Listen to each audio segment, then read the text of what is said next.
Previously on But It Was Aliens. A security patrol saw lights descending into Rendlesham Forest. It's not often I get to say credible, trustworthy witnesses and actually mean it. But you've cried wolf so many times, I don't know how to, take this. In a small clearing between trees, the military folk were greeted by the sight of a glowing object, and the brightest of these lights beamed down a beam, moving over the base, searching, particularly around the weapons storage areas. It's rumoured that there was nuclear tech here. Do you reckon in 2030, Elon Musk discovers time travel? The second sightings work so much in the military's favour to cover this event up. Two men tracked the object on foot and came upon a large object sitting atop a tripod with no windows but covered in red and blue lights. Jim didn't even think about what was in the notepad again for many years until...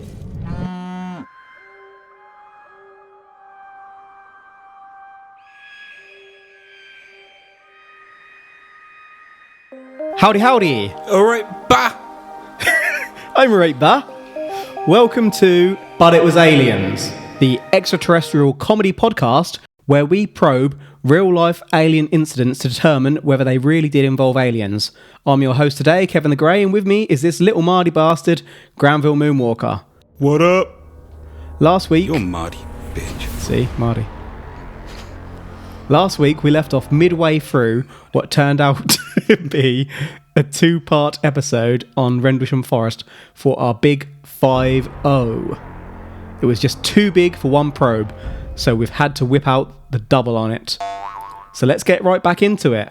We've now been to Rendlesham Forest, so let's start off with your thoughts on the forest and the canon events, shall we, Granville? It was fucking hot. We're in the middle of some sort of disgusting heat wave in the UK right now. And remember, this is going to be on in the middle of winter. Bullshit. It's going to be like January, February. Oh, fucking isn't it? Rendlesham was shit. It was long. It was foresty. To be fair, we took, about an hour? About an hour and 15 minutes, yeah. To walk round. Didn't feel like that at all. And I saved you from some deer poop quite a few times. Nearly stepped in deer poop. The deers had been out in force. Sitting in the trees, I don't waiting. know what they'd had for breakfast. So no thoughts on the military base or the track, the path that the craft followed? It's kind of what I expected. Like, with the base itself, we couldn't go... There are some bits we couldn't go in. And there were warnings of troops training, so... But there were tracks around it, weren't there? So it's like it still is operational. I think that's just them protecting what? Something. Exactly. What are they still protecting? What remains are there? Or you just have some pricks that want to go on and vandalise stuff, so they protect those. Maybe even poachers. What are they poaching? Deer. They could just do that in the forest. So? You can poach on this side of the line, but not on this side. So here's a quick mock-up of the craft Jim saw. Remember Jim? Prick. Now this craft, me and G also saw, as it's now a sculpture or statue in the forest itself. They turn the site of these events into a nature walk that tells the story of the events we are probing. I recommend anyone nearby to Rendlesham, Suffolk, gives it a try because it's interesting and walking is good for you. Be healthy. Be healthy, y'all. Here's the photo, sir, if you could describe what you see.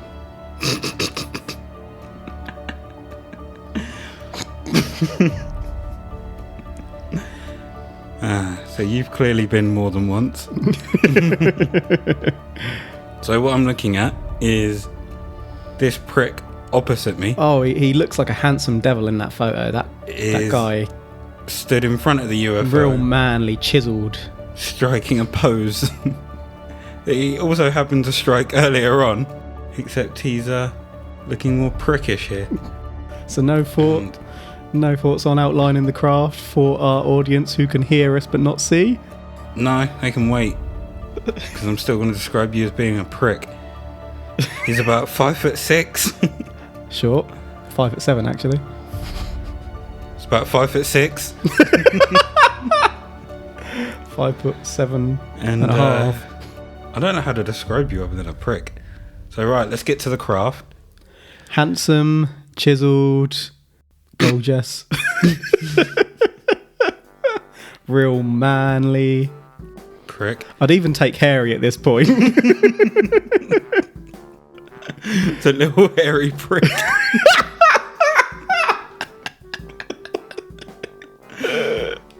Alright, so what I'm seeing is a little hairy prick stood in front of this statue of a UFO, which There's a few more pictures here as well.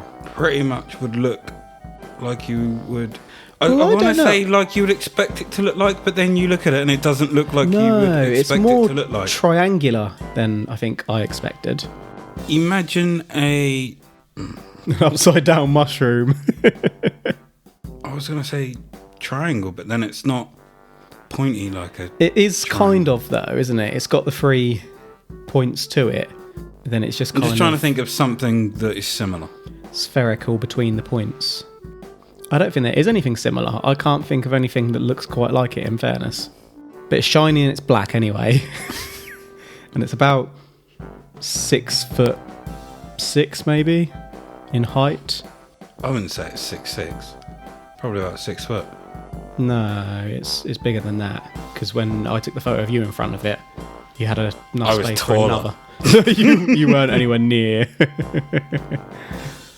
Upside down mushroom is the closest that the official descriptions come, I think. Yeah, I think you're right. Looks like a hat. It looks That's kind what of it like a looks like. hat. Yeah, a big hat. What are those triangle hats that sailors used to wear?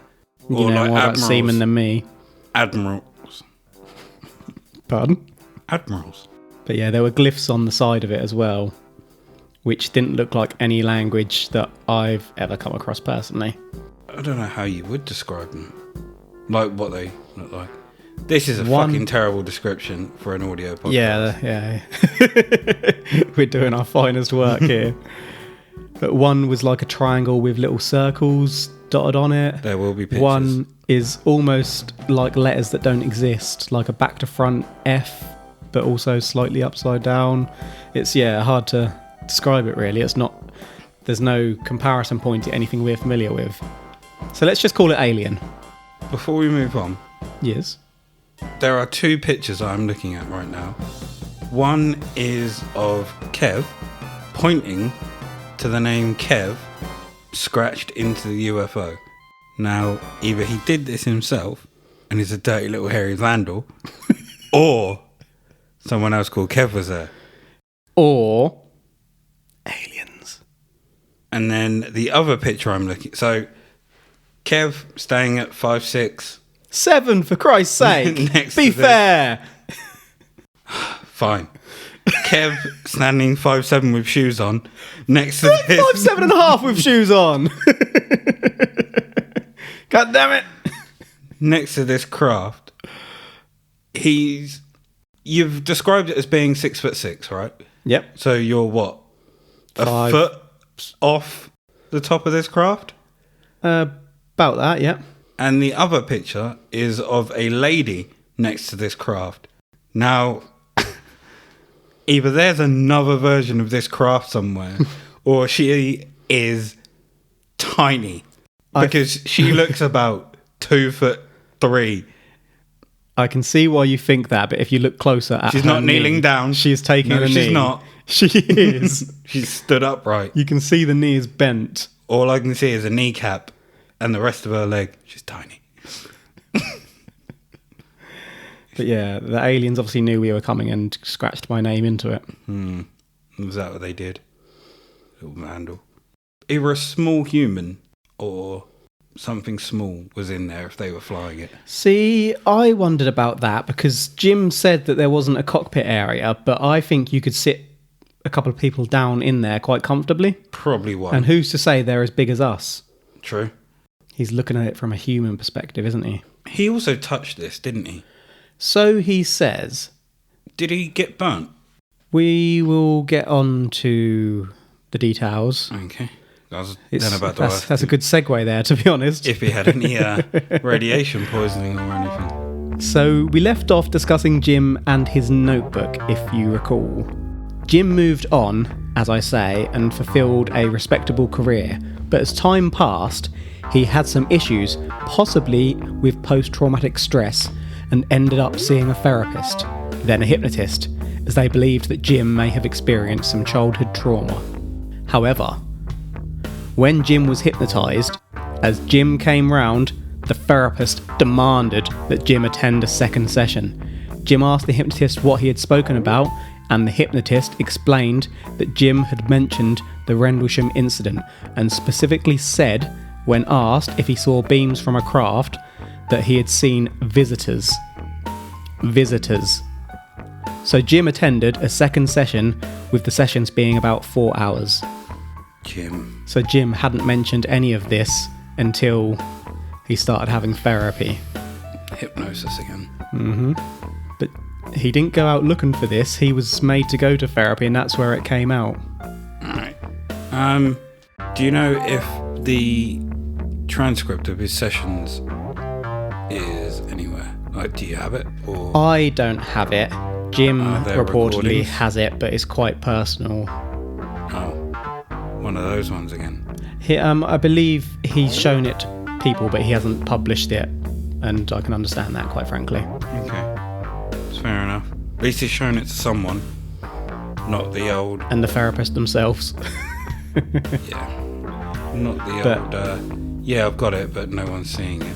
I'm not saying at this point that everything that Jim is going to come out with is definitely accurate, but I do find it interesting that he wasn't shouting and screaming about this until he had those sessions, and that brought it out of him.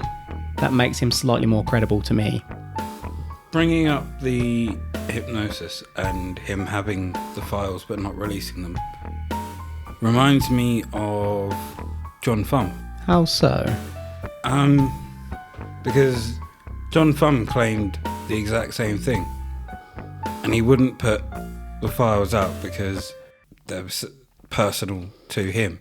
I'm wondering, just side note, has John Thumb just literally researched loads of different like UFO things and just taken them all in and created his own story? To be honest, that would not surprise me in the slightest. I think that's probably exactly what John Thumb did. Is that right? We'll use this one, and then we'll get to here. Then we'll use that one. We'll get to that. And then I had sex with this one in the forest. Okay, right. Jim, PTSD, visitors that you never mentioned before. Yep. Did he describe them? We're getting into more detail on Jim. Okay. So Jim now recalls the event in more detail, having been hypnotised in approximately 1994. Let's go back to the forest through the power of Jim's mind. Tracking the red, blue and green lights through the forest, eventually Jim came upon the landing zone of the craft. Jim states that he felt pressure building up in his head as he got closer and closer to the landing site. But once he got within close vicinity of the craft, this feeling vanished. Jim came upon a black yet glowing craft in the clearing, as we covered. However, what we didn't cover is that when Jim touched the craft, Jim says that a white light, which he describes as a flash, simply because he doesn't know any other way to describe it, but he confirms that it wasn't a flash. Then Jim started... That's a fair point. Yeah. But then Jim started seeing binary code. Jim wrote down the glyphs and the binary code in his notebook. You know binary code, the ones and zeros computer language? Jim continued to see this for a short while after touching the craft. The rest of the incident played out pretty much as we covered. The Matrix. Jim he's in the Matrix. He's Neo. Let's call him Midge. You're the one, Midge. So we've seen the glyphs. I'd say they aren't like anything seen through history, but they could be. Just not like anything not anything that we know of. Yeah. Any other thoughts before I move on? just trying to think of like. So he didn't get burnt when he touched it. Doesn't appear to have been, no. Just this white flash that isn't a flash. Mm-hmm. I'm not even going to try to think about what that is, because if he can't explain it himself, there's no way I'm going to be able to guess it. Okay. I'm ready for you to continue. So being in the Air Force, Jim was subject to a military non-disclosure agreement for 13 years, but he got a heads up from good old Halt on his leaving the military to ask about Bentwaters. So in his exit agreement, Jim asked about Bentwaters and was told by the generic exit interviewer person that the information had been released to the public so Jim could talk about it freely. This is why Jim is able to talk freely and has come out with the full story. So again, Halt just wants it out there. He wants the truth. So subsequently, not only did Jim attend a second hypnotherapy session, but he would later dig out his old notebook. This notebook is one of the little pocketed ones with pages with holes in them attached to a binder. Jim kept all his old military stuff, so was able to find the one he was looking for after a little searching. Any thoughts on this before I open this book? Is it going to... so I've been to Bentwaters a few times. The military base? base? Yeah. As a kid, when it was up and running. Couldn't tell you, like, I was quite young at the time. Gonna open the book and there's gonna be loads of, like, squiggles and drawings and stuff, isn't there? Like when someone gets possessed and they just start writing. Well, like, I don't know about possessed, but I've got feelings on this book that we'll, again, get into in a bit. I want to say speaking in tongues, but they're not speaking. They're literally drawing. And just going. Yeah. It's going to be full of glyphs. So in the notebook, Jim found not only the glyphs he had drawn, but binary code. He'd written down the damn binary code. But let's just check the glyphs again first. So here you can see a picture of the actual notebook, and this notebook was handed in at the time of the investigation. So yeah, this was seen by Halt and whatnot at the time. So we know those glyphs are accurate. Okay. His drawings of the glyphs are terrible. He's got art skills comparable to my own. I was about to give him the benefit of the doubt, considering it was dark, cold, but they are quite... It's not bad for the circumstances. Not at all. Not at all. What do you reckon it says?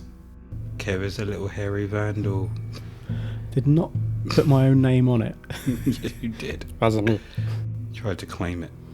No. I don't see your name on it. Yeah, exactly. Yes, I fucking do. And then you point to it. If I go back there and there's a G on it. What, just a G on its own? Or part of another fucking word? On its own. Alright. Or part of a word.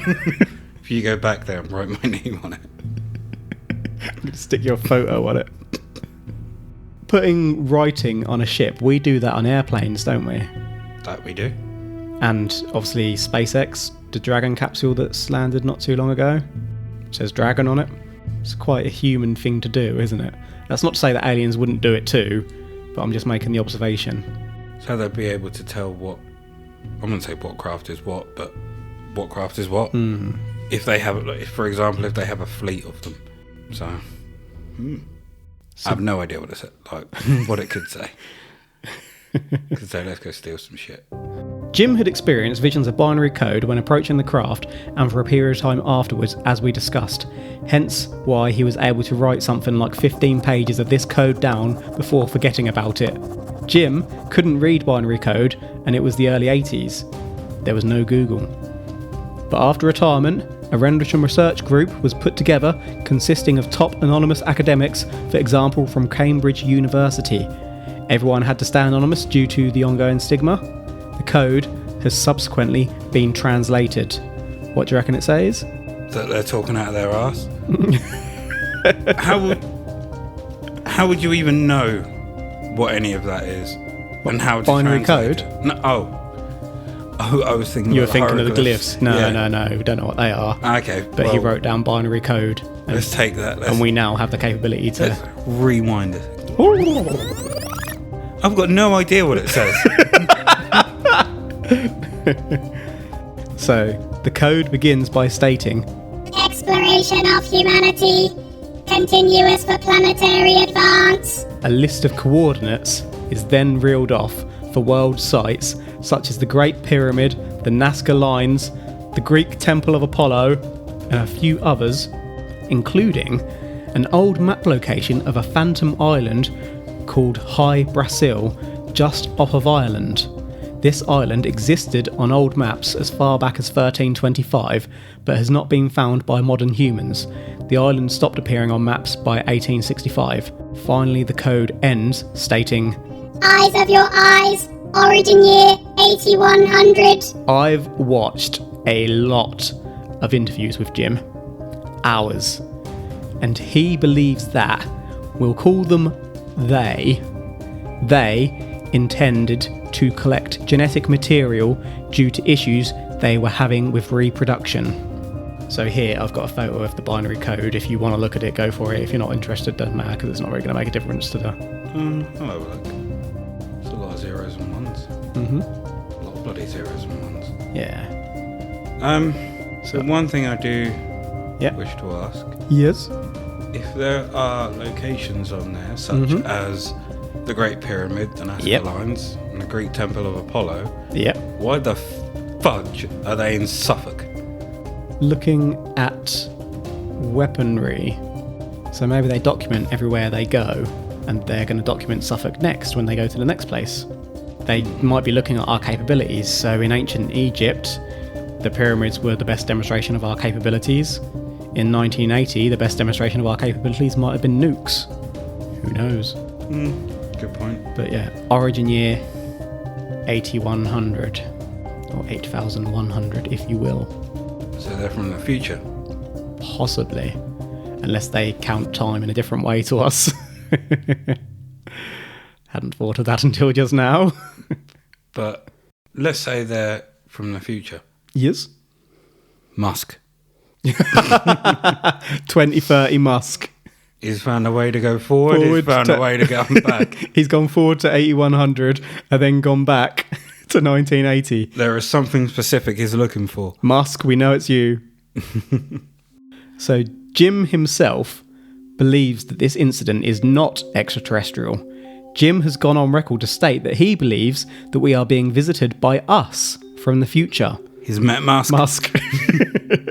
Jim believes that future humanity has evolved to develop problems with reproduction and are travelling through time to help this crisis post 8100.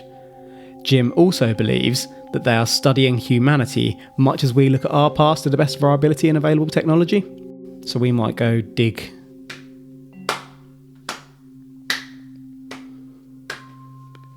Nice thinking there, Jim. I'm back on board. Future us, not aliens. Called it. Musk. But then, if we're coming from the future, does that count as aliens technically? Would you class an alien as something otherworldly? But it might have. We could be on other planets by that point. That's a good We point. could have come from other planets. Musk. So, Musk, get in touch. Let us know. We're always being told about sexual encounters with Yeah. aliens. Yeah. And them taking eggs or Probing. probing. Taking fetuses from women and stuff like that. Absolutely. So maybe Jim's on to something here. This could explain it, couldn't I it? will wind my neck in about what I said about Jim in the first half. So on that note, I should just add that Jim's own notebook, which he says was written at the time, actually has the wrong date on it. I'm not sure how to interpret that. If you were faking after the fact, you'd get the right date, wouldn't you? Strange one. But there we have it, the binary code. The notebook was first shown in a 2003 documentary called UFO Invasion on the Sci-Fi Channel. Halt handled the notebook at the time and verifies that a craft was seen, but did not actually see any binary code within the notebook at that time. But the last page of Jim's notebook before the binary code does read as follows. No air disturbance. Takeoff. Unknown speed. Impossible. Before this documentary, Jim never made mention of the binary code, including during interviews around 1994 to 1996. But The sighting itself was there, and Jim did draw the craft for a security guard after coming off shift the morning of the sighting. That's confirmed by the guard, Richard Bertolino.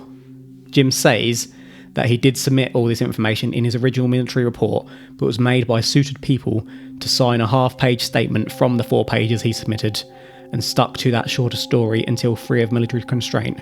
What do you think about Jim's experiences? After hearing a bit more about this, and hearing from Conrad himself, who is quite angry at Halt for coming out, it's quite possible they are hiding some shit. I definitely think that there's more to this story than's been made public. How long was it before... So after the first sighting, how long was he in the military for after that? Oh, about 13, 14 years? So it would be 13, 14 years before he comes out with the full story. Yeah, 1994 he was hypnotised and it came to light then. And between 94 and 96 he started to communicate to an extent. Is it quite possible that because the brain fills in gaps, Yep. he saw the lights, the first part that everyone else saw, but through hypnotic suggestion and the fact that the brain tries to fill in memories and stuff like that, we're getting a bit more than he actually saw. So don't get me wrong, he fully believes it because that's what his brain is telling him.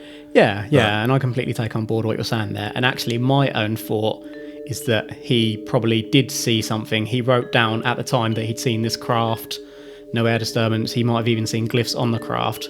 But I think he may have embellished, perhaps because the hypnotism has given him those ideas about more happening than perhaps did. And also that notebook, Pad? it was one of those ones where you can slip pages in. So I wonder if he wrote the binary code after the fact, which is why Halt, who comes across, like I say, as really credible, didn't see the binary code but did vouch for everything else. So that binary code could have been stuck in after. But that, like I say, that's not to say that there's nothing to it. Just that the binary code, I find, was a bit of a... Like someone's trying to give more evidence to sell their story because they know something's happened. They don't think people are believing them or whatnot. Yeah, that makes sense. So that's basically the story. There's still controversy surrounding it. There's a story out there that all involved were debriefed and told never to mention the events again. Halt says that this is not accurate and that he has never been debriefed, and today many have spoken about the events as we have covered and none have been assassinated. Our good friend who doesn't know it yet, Nick Pope, has gone on record to state that more is known about Rendlesham than has been revealed and feels that the event is of extreme defence significance. Beams were fired down onto weapons storage areas in some of the most sensitive bases of the times. Pope states that Jim is an honest man who doesn't actually seek attention, knowing him personally at this point. But Pope, who of course used to be the Ministry of Defence's UFO investigator, has more to offer. We're just going to check out a snippet at approximately 11 minutes in on Season 2, Episode 5 of The Basement Office, which I'll link to in the show notes. It's basically a YouTube series with Nick Pope on it occasionally, covering UFO events, sometimes that are in the media. Okay. So if you want to just check this out, and I recommend anyone who is interested in learning more about this goes to watch the whole episode. Comes across as so sincere. Yeah, he's the ultimate reluctant witness. This is the last person who wanted to see a UFO and get caught up with a story like this. Let's talk about the physical evidence that's observed, documented at the site. It's really extraordinary. There's quite a combination. You've got broken branches, heat signatures on bark, burns, heat signatures on trees, essentially, from what I understand. Yes, the clear implication from the physical data is that the object or craft that landed in the clearing was a high heat source, both in terms of conventional physical heat, but it was also giving off radioactivity. And indeed, there are some of the witnesses who say that health issues that they have are maybe attributable to that. Ooh. I alerted some of these people to a line in a declassified British government intelligence assessment. Go on, Popey. And there was a line and it said, witnesses called UAP radiation Ooh. than normal time periods. And on the basis of that, a witness has now been quietly given a settlement from the VA. Let me Full disability. Yep. You produce a classified. Well, originally classified, Already classified? highly classified, secret UKIs only, but now in the public domain. That said, declassified. UFO probably gave them radiation. Yes. His mind is blown. Yep. That's real. Yes, that's real. Senator McCain was involved in this. A number of senatorial and congressional aides were involved with this. The VA was being asked to evaluate and grant me disability based on the injuries I received in the line of duty in December of 1980 in Rendlesham Forest. Ooh. Okay, so the VA says this is real. Yep. So official. They've given disability for So that. they've said that nothing happened, yet they've paid someone out for something that happened. Yep. Mm-hmm. Something happened. Yep. Pope knows the truth. Pope knows. So they have physical data confirming high heat and radiation from a craft. Why has... Okay, I believe that Jim was there. I don't know if I believe that he touched it. Yeah. I think Which is what I say. I think yeah. the hypnosis maybe has led to him embellishing his story somewhat. I think he definitely saw something and chased something because we have multiple witnesses. But then I don't know that he actually touched it. But yeah. Lighthouse sighting. You don't pay out for a lighthouse sighting. And again, these people would know what a fucking lighthouse is. Yeah. Especially if they see it all the time. Mm-hmm. So Halt remains hungry for the truth. He has told the BBC as recently as the year 2015 that he has obtained evidence that radar operators at RAF Bentwaters detected the craft on radar. Furthermore, more at that base have admitted off camera, so to speak, that they saw the craft pass over them too. The radar operators confirmed that the craft moved over their 60 mile detection radius in less than 3 seconds, meaning that it moved tens of thousands of miles per hour. The craft moved all the way across the field of detection, then immediately moved right back and stopped absolutely dead with no deceleration. The craft then went into the forest more slowly. This information was published in newspapers in 2015, but I was not able to independently verify it myself. We've seen crafts that are able to turn on a dime. Yeah. Nimitz. Mm-hmm. Like, ooh. You're getting that tingle. That extraterrestrial tingle. So one tiny tidbit. In terms of radar detection, a separate object was detected by Bentwater around late October or November 1980 and is sometimes erroneously attributed to this case. It could be the same craft, who knows? But the radar detection of any objects on the December nights have not been definitively confirmed. But the MOD knows more, remember? Yeah, they're not going to tell you everything. Mm-hmm. I spent pretty much a whole week investigating this. There's so much information out there.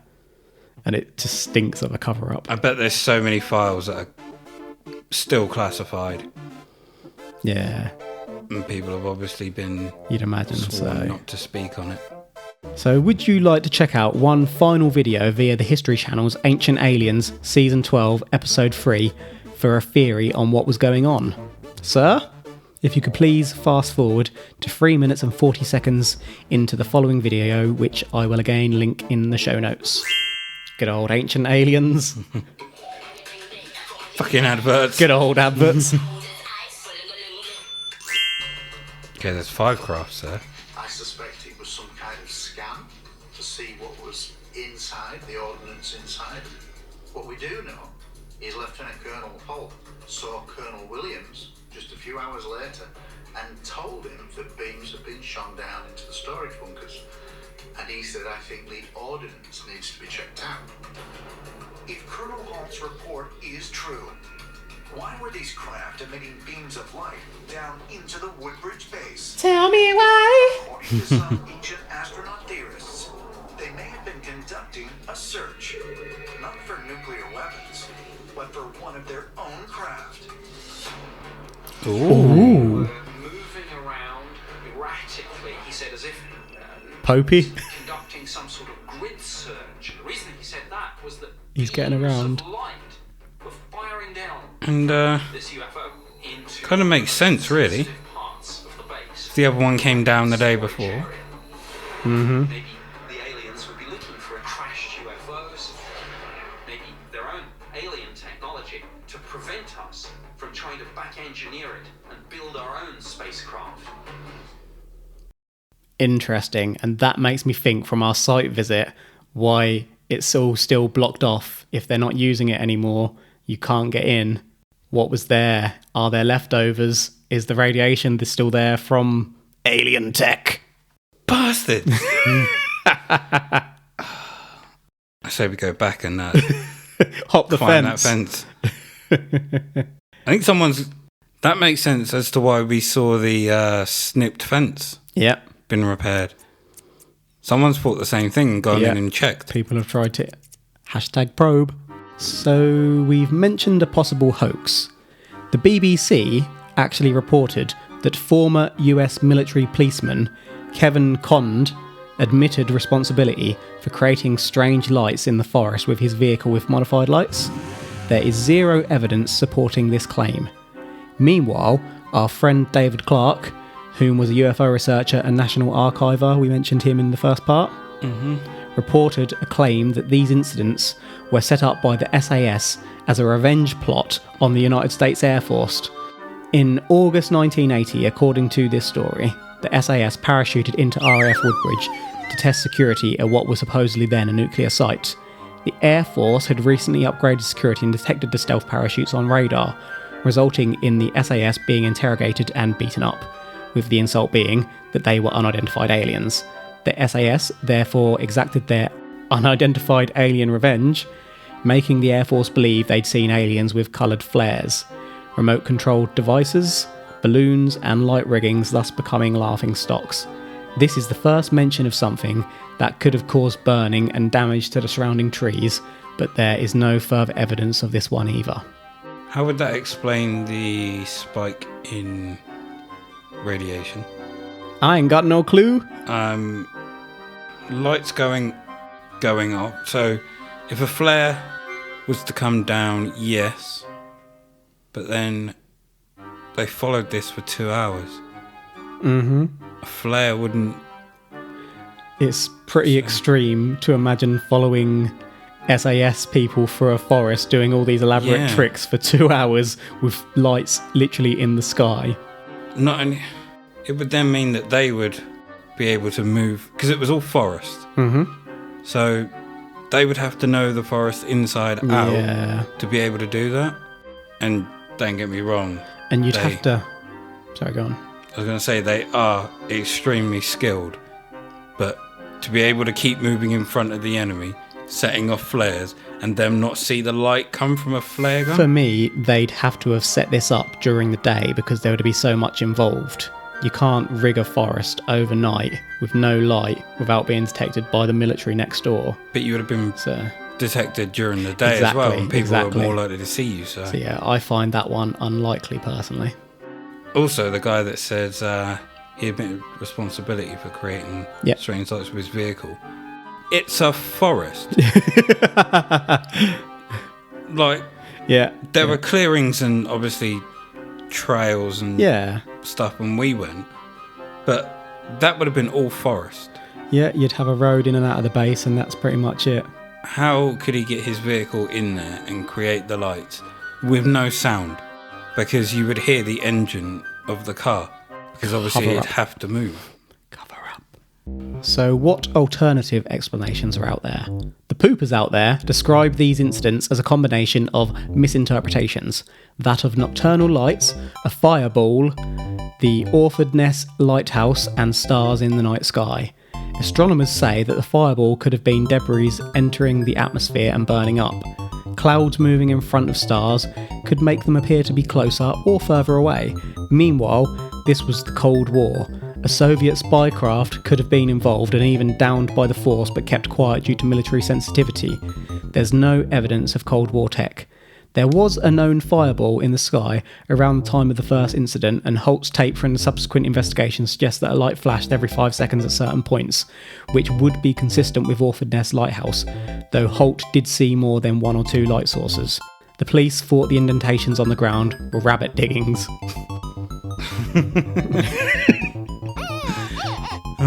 So rabbit diggings. Good old police. I mean, aren't they going to be... The indentations are surely going to be roughly the same size. And I'm pretty sure you could tell rabbit diggings. Rabbit diggings are pretty obvious, aren't they? So the fireball... Goodness gracious, great balls of fire. Again, would explain the light coming down. Doesn't explain it going back up. Yeah. The drone, on the other hand, does. Except where would you be controlling that from? And would that have not been picked up miles away? Because, for example, if it's Russian, it's got to get here somehow. Yeah, it's got a long way to come, potentially. Someone's going to see that. Why would you cover up if Russia is doing that? Wouldn't you want it out there Especially to get other countries on your side?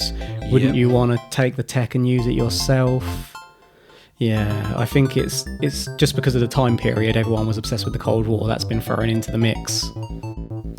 So, I don't know. Well, that's the thing, isn't it? It's a mystery to this day. All we know is that something happened. So, to summarise, we've had strange lights seen in the sky from an Air Force base. The Air Force have chased down these lights to a landing site. A craft was seen by some of the force, though others dispute that anything happened. Was there a cover-up? One person claims to have approached and touched the craft, seeing glyphs on this black glowing craft and visions of binary code which were later translated to be coordinates of significant architecture and places all over the world, along with a message detailing the origin of this craft to be the year 8100. The deputy base commander went out to investigate with a crew, and he too saw strange lights in the sky, including craft appearing to beam down light as if examining the Air Force base. The events were dismissed by the military publicly, and the information released which went some way to discredit the sightings. But the military also paid out for radiation damage to one of the witnesses for an event they say was a misinterpreted lighthouse light. Alternative explanations include a hoax, misinterpreted astrological sightings, and the lighthouse. But is it all a cover-up? Several involved maintained silence during their careers, but once free of military restrictions following retirement, claimed that most of the publicised information is not factual and stand firm in their view that they have witnessed a UFO or UAP event. What are your final thoughts on this mammoth case which divides public opinion before we conclude? Jim. You're thinking about Midge? Done a 180 on Jim. I told you in the first episode that there's a lot more to him. We were going to get deep in Jim. We've been deep in Jim. Jim's been probed. Okay, this event is fucking odd, and there is a lot of shit. But it was aliens. Was not aliens. Whoa. You're saying it's future. Ever. Musk. You're saying it was Musk. We need to have a chat. And just remember, Popey says that there is more information than's been made public. I don't think it was aliens, but that's simply because I don't think there's enough proof there to say that it is. I still believe that they saw something. So if you don't think it was aliens, what do you think? I don't know. Well, you better decide. I did, it's not aliens. Then what was it? I haven't got to tell you what it was because I don't know. I just don't believe that it was aliens. However, if we can get a sit down with Musk, I'm pretty sure we can figure this one out. When he tells us it was him. If it was Musk, it was aliens.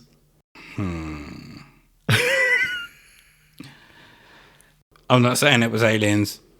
I'm saying it was future Musk. So you're saying it was aliens? Or then? past Musk. Whichever Musk it was. Future past Musk is alien. Come on now, Elon. Right, well, I'm not saying it was aliens. But it was aliens! biatch. Oh yeah. And let me tell you for why. Split. This file has probably been the most in-depth I've ever gotten on a case. My gosh. I spent probably a few weeks of my life probing this one on and off. I've read internet sites, newspapers, parts of book, watched documentaries, YouTube videos, and even listened to a couple of podcasts, like Joe Wood's interview with Jim. For me, this incident actually has two different elements. We have the craft on night 1 and the sightings by Halt on night 2. I'm not 100% convinced by all of what Jim had to say, but I do think that they found something in the sky. To me, it is more disturbing to think that the military is lying about our capabilities than it is to think that this was aliens. So until someone comes out and confirms that we can make crafts as described in these type of incidents, I'm saying it was aliens. But we have drones now. Not that can do this sort of stuff, moving thousands of miles a second. And, yeah, tic-tacking all over the place. But yeah, the stuff seen on the second night, I'm not fully convinced by. Perhaps they saw something in the sky shining beams down, but I do think a lot of what they saw was probably in their minds being added to these extraterrestrial sightings. If they weren't already thinking of aliens from night 1, they may have interpreted some of these things differently. I also think that on the second night, they probably worked out what some of it was, because if they got back to base reporting that something was in the sky, surely a defence would have been scrambled. Unless it was, and nobody has released the information. But there we have it. Any final thoughts, good sir? No. My mind is blank. You look very confused. No, I'm fine. You really don't sound it. Musk. What about Musk? I'm going with Musk from the future. So you're saying it was aliens? Yep. But yeah, like I say, No, I'm not. I'm still saying. So what it's do you not. think it was? I don't know what it was. Ball bag tied to a balloon. More importantly, why do you think it wasn't aliens? Or future aliens? I just don't think that there's enough evidence there to sway me that it is. Despite knowing that there's more out there, that something definitely was seen, There's and that more the military out there, have but- secretly paid off someone who was damaged by what was out there. Until I am read what is in those classified files, I cannot say. They might have been doing an experiment out there and he got hurt by some of the radiation. That's why he got the payout. So you think it was human tech? I don't know what it was. I just don't think it was aliens. Well, if it wasn't aliens, it was human tech. So you're saying it was human tech, or you're saying it was aliens. There's no other. Then it was human tech. There we go. It's interesting to me. Fucking little Marty bitch. Oh, not Mardy. I'm just saying. If you're saying it's aliens, if not, then it had to be something that humans know what made. the fuck it was. It could have been aliens. So you're saying that might have been human. through that line of thinking, we're saying that the base was probably an experimental base where they've worked on some sort of secret craft and injured someone with it.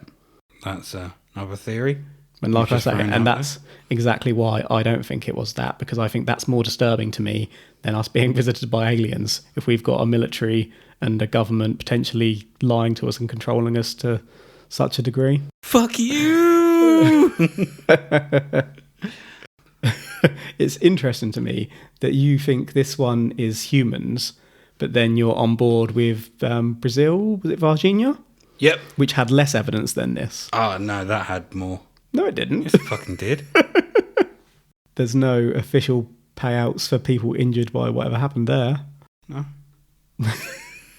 Just a Madinho wandering around. Quite salty that I don't think this is aliens, aren't we? No, I'm good. So that's today's show, folks. Thank you for listening to But It Was Aliens. We launched in March 2020, but we've actually been making this podcast for about a year now. It's been eventful. Thank you for joining us on this ride. As always, you can find us on the Twitter at But It Was Aliens. We're on Facebook too, and in addition to our page, we have the group Extraterrestrial Towers. Come probe with us. Well, that's it from us for now. So until next time, are you seeing strange lights in the sky? Do you hear heavy breathing coming from your closet? It's not me. Are you walking like a penguin because your butt is sore, but you just don't know why? The truth is up there.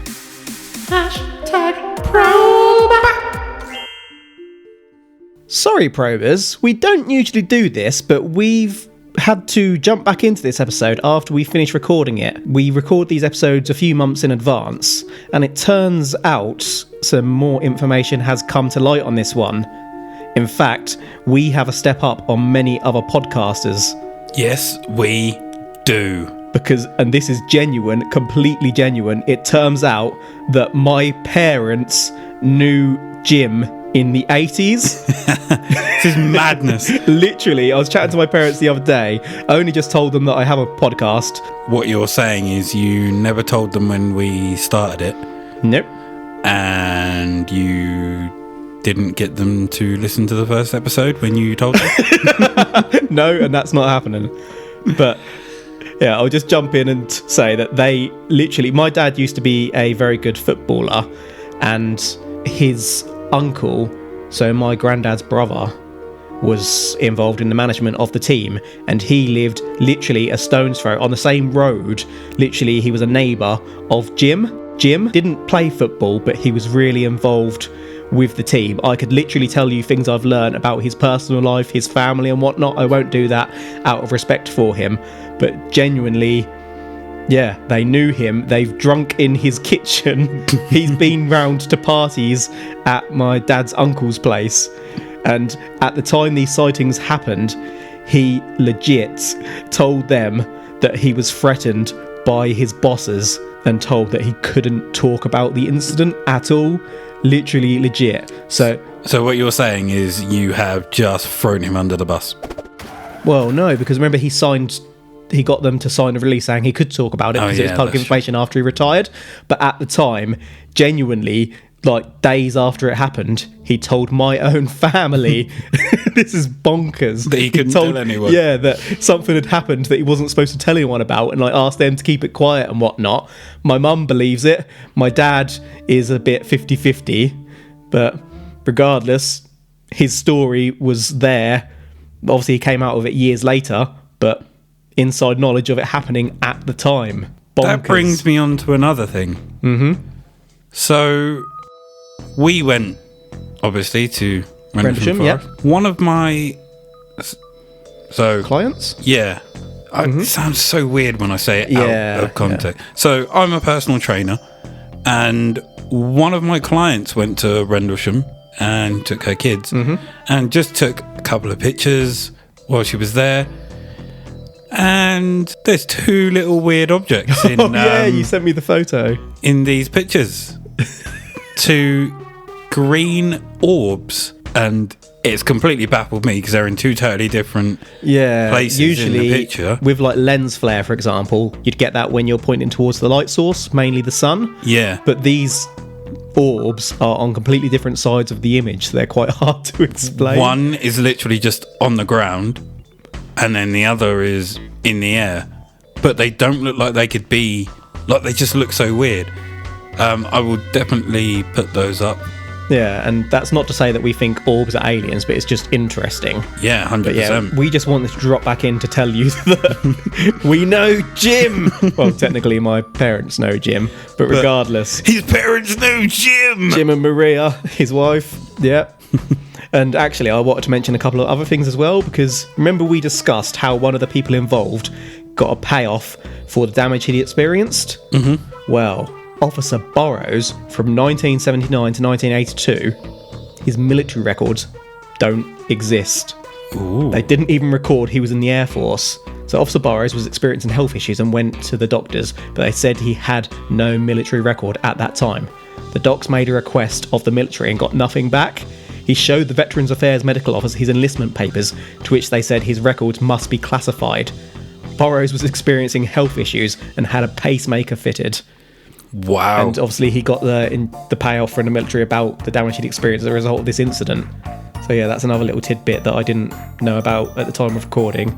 And one more thing, the audio tape we mentioned in these episodes was 18 minutes long. Halt is adamant that the sighting went on for hours. That's been wiped too, possibly. Damn. Some interesting shit. Still not changing my stance. Oh, I wasn't. Just yet. I don't think we should change our stance. I think we should stick to obviously the story we had. But for our listeners, I thought this is really interesting. And 100%. I've obviously studied a lot of other, not just podcasts, YouTube shows and whatnot. And I don't think I've come across anyone who knew the people involved at the time other than the people at the time. So the fact that I've actually got a family connection to this is really madness. Yeah, absolutely bonkers. And had I have known about this when I was younger, we might have started doing this show years ago. So yeah, Could have actually got an interview with him. yeah, he's come back to Suffolk a few times as well to like do videos and whatnot at the site. So I wonder if he's even made contact with my dad's uncle since then. Is he Hello, still Keith. alive? Jim? Yeah. As far as I know, yeah. I don't want to turn into an interview show, though. No, me neither, That but- just would not work, because we'd pound him with our laughs and not believing. Like, he didn't mention anything about the time, I should add, about the binary code. That was not okay. mentioned. He just said that he'd seen, obviously, what he thought might be an alien and whatnot, and that he was threatened, or not an alien, sorry, a craft and whatnot, and he was threatened not to ever talk about it. And he was pretty sort of genuine at the time and a little bit shaken up by it all. Wow. So, yeah, I still maintain that he elaborated on it and he's tried to make sort of a living off it later on in life, but I still think that the actual court event happened. Madness. Yeah, absolute madness. But yeah, thank you for helping us get to this episode, y'all. What up? And remember, the truth is up there. #